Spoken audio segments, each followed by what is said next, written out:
Hi, Katrina. I'm most taken with the texture of the bricks. I like the way that you're varying the value from brick to brick. Often that's the way things do look. Now, the second one appears to me to be blinds.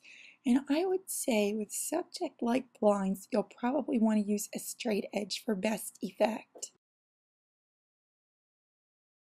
Well, hi, Bob. I certainly am glad that you got your work in. However, the scan isn't satisfactory, and I'd really like to see a better scan of your work. I'll check back before I do the grading. Ah, Amanda, yours is one I didn't see originally. I think you've got something going with the wood grain texture. However, I'd suggest more variety and values there. With the bricks, this looks really like a quick sketch, and it's not quite approximating the quality of texture that you would feel as though you could touch. Hi, Tom. I think I talked about this in the discussion. Yeah, I see it says shell on sand here. I thought that was a shell. And I believe that if you pay more attention to the way a clamshell looks, the arcs actually go the opposite direction. If there's a sort of point on one end, generally the arcs wrap around that sort of like a collar, extending wider and wider toward the bottom of the shell where the form is wide. Hello, Mason. Thanks for providing such a variety of textures here.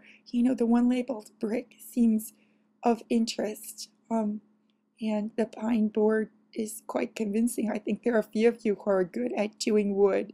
The smooth rock, well, the value is consistently dark, so it's hard to get a strong quality of texture, at least at the resolution I'm looking here. Kimberly, I did look at this before. I think my comment then was something to the tune of, would the brick be more convincing if there was a regular size? Or maybe in some cases we're seeing the ends of the bricks, and in other cases we're seeing the long sides. But there's a lot of variety there. You gotta pardon me, I'm losing my voice, but I feel fine otherwise. Okay, Lisa, you must be posting late here because I don't recall seeing these earlier on. Your most persuasive one is the top floor, I'd say. Um, Leaves, smooth and rough.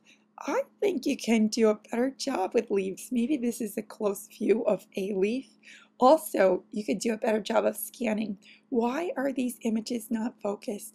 Oh, maybe it is that you're photoing them rather than scanning. That's okay, but please do your photography during daylight.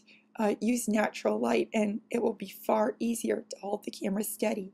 Further, I would suggest that you take a handful of shots each time you go to choose your work, and then when you get to your computer, you can select the best one for submission.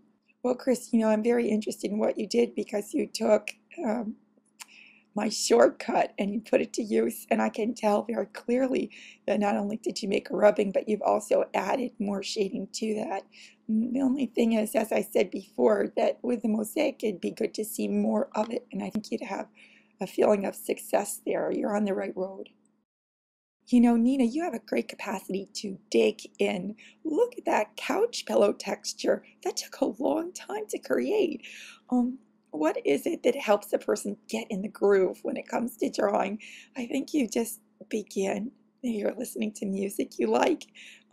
You find a technique that's working. You're convinced that it's working, and you just push forward.